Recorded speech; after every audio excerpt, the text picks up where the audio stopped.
Hello again everybody and welcome to episode 5 of my F1 career mode, this time being the first European race of the season at Barcelona, Spain. And you can see there I did pretty well in practice, but qualifying was set to be a bit of a different kettle of fish as rain was guaranteed for Q3, but obviously would I even make it that far, being down to 17th in Q1 with about 7 minutes to go. So I'm struggling away here trying to get past Sutil, providing a little bit of a distraction. That's not the last we'll see of him this weekend, that's for sure. So I passed by trying to make dividends, but I make a little slide there, trying my best to catch Maldonado for the final qualification spot there. I go wide again, so my frustration's again kicking in. But now I just move on, nowhere near the time I was supposed to get.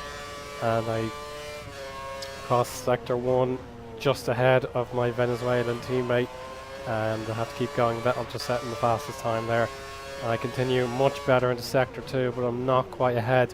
It's going to need a bigger effort in the last sector if I'm going to make it. The rather annoying chicane taking over from the flat out double apex right turn.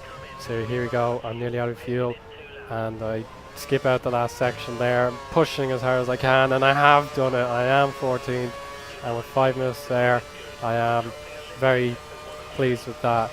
No need to mess around with fuel this time, and thankfully it does bear more rewards. I remain 14th after the first session, with Vettel and Weber taking the plaudits in Q1 there.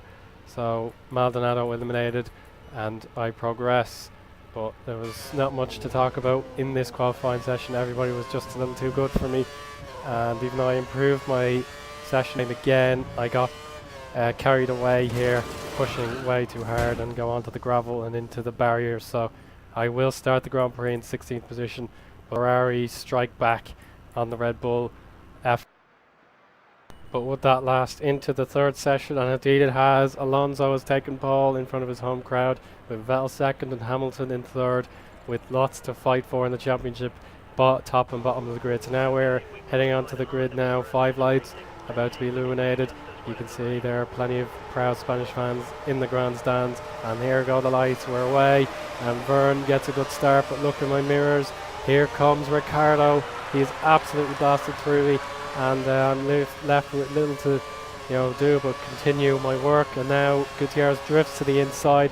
There's not much he's done really, but now Grosjean's loose and so's the rest. There's contact everywhere. They're gone wide, and Ricardo's kind of hampered there, but I'm able to take him back. So luckily no damage taken on the Williams or the Toro Rosso, but we have to keep driving. No need to moan about them for too long. Hulkenberg holding off. Verne now on my inside, and he's wiggling a bit, trying to put me off, but it doesn't pay. Sutil's loose as well. Verne tries to get back, but he's gone too far wide, and I'm going to have that courage of like, and I'm actually up to 12th, which is excellent.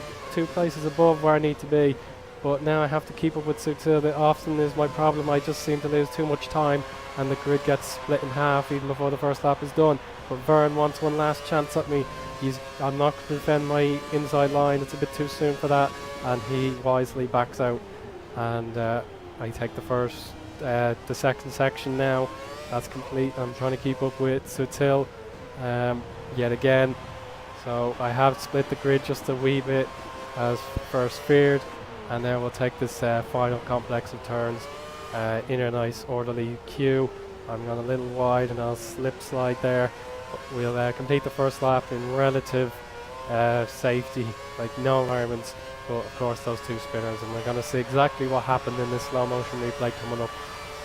So here we are, I'm down the inside. De Resta is holding his grip. I think Sutil has hit Grosjean, he's gone loose, and then De Resta has nowhere else to go. And I just about get away from them, turning left into Ricardo, but I survive with no wing damage, and I'm very lucky. It is a game and not real life, but anyway, I now advance to lap 6, where Sutil has gone remarkably slowly. I'm within a second of him, and I get to use the DRS into that middle section of the track, and it's all up to me now. I've got a little bit of distance over Ricardo, and into this final section once more. I'm going to have to keep up with him. Can I survive this turn? No, I can't. Just a little wide again, clipping the curb too hard. but I have to keep going now. Do I get more DRS?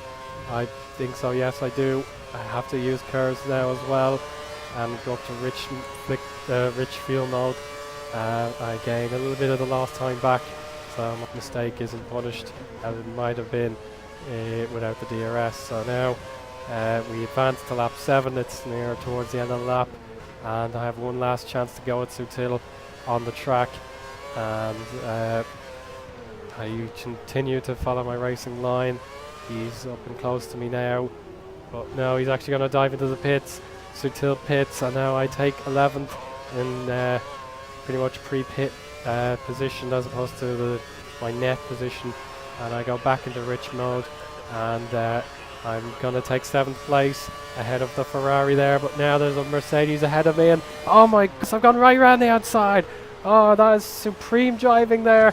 Rosberg doesn't know what hit him, and he's probably rubbing his eyes in disbelief if he can take his hands off the wheel. So now it's the end of the lap, and Rosberg wants a bit of revenge. How do you like them apples, Nico? But he doesn't like them whatsoever. They're very displeasing apples indeed, and now the double DRS effect is going to benefit the Mercedes and Ferrari powered cars. They're through on my inside, but incredibly now I take my outside line very nicely again, and Alonso will be furious for having that opportunity taken away from him. But now my tyres are absolutely destroyed, and I have to survive just a little bit longer before I can take my pit and hopefully come out ahead of Sutil and company. I ride the curves a bit dangerously there. Now Alonso has absolutely every reason to overtake me there. Now more double DRS nonsense as Button tries to take me on the outside as well, but he's not going to quite make it. But will he try now? You get very bad drive out of the corner, but no, I'm a bit aggressive, and I say no, Jensen, you can't have that. And again, you can see more trouble in Barcelona for me there. I continue to slip slide. I've got grass on my tyres, and again I'm diving and slipping, but I do eventually decide to go into the pits, and there's a huge queue of cars behind me. They'll be all very angry at that rebellious Williams. So I do dive into the pits for my first stop, and I'm down to 12th position. But will Sutil appear anywhere near me? And yeah, I'm in now. There he is. There's Sutil now. He's easily passed, and that means I'm going to go even further down. I don't understand that the AI are just so OP when it comes to the undercut. I just don't know how I lost that much time to the opponent there. It's rather frustrating, but I'm now back down to 15th, and Maldonado's right behind me to make my life more miserable. But after our Bahrain shenanigans, I think it's best to leave each other alone.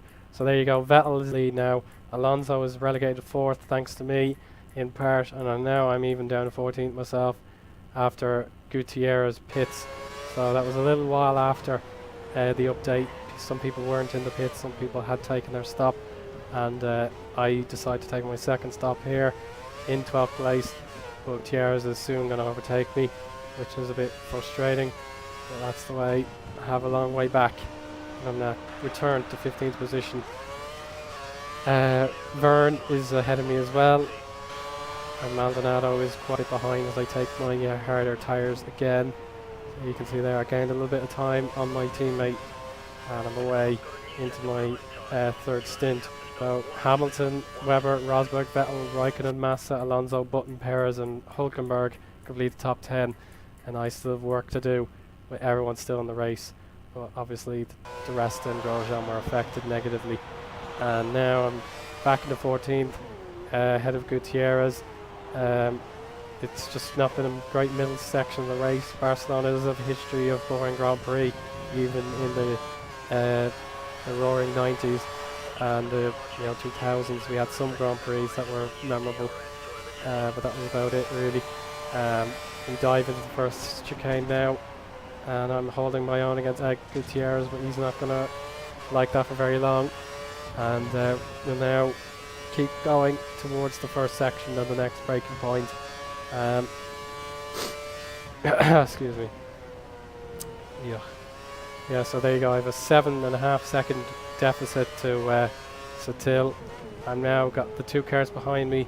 They're not going to enjoy being there for very long, of course. You do run out of things to say sometimes. I now hit the curbs as hard as I can. Gutierrez right behind. He's not going to mess around and really take the AstroTurf for granted there. He's got the DRS, but I'm a little bit ahead, and I'm going to stay in my racing line to protect my position. And Maldonado has a little look on the outside, but it's not to be. It would be really useful if he could distract the Sauber for a little longer. So now we're on lap 25. He's now even closer to me, but I have to protect the inside line this time, and my tyres are shot. I am in deep trouble if those continue to deteriorate, and it's just a matter of keeping patient. There's no real reason to push, even though I have some fuel in my tank spare. And now looking my inside line again, more DRS action to show you on lap 25 here. And again, the two drivers behind continue to clash, and it's just a matter of getting rid of this lapped car ahead of me.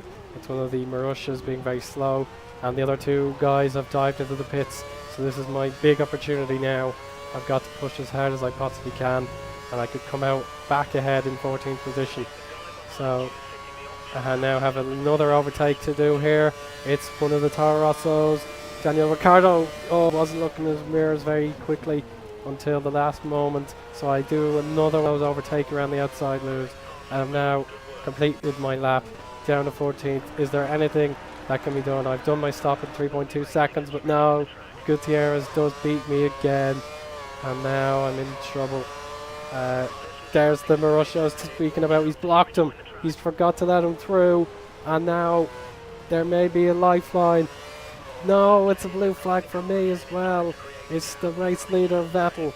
Oh, this is disastrous. So now here's the Marussia again. I can't dive down the inside. I've got a race leader to acknowledge, and now my race is now suddenly in deep trouble. Vettel wants to be excused, and Bianchi gets in my way. No, Jules, I can't believe it.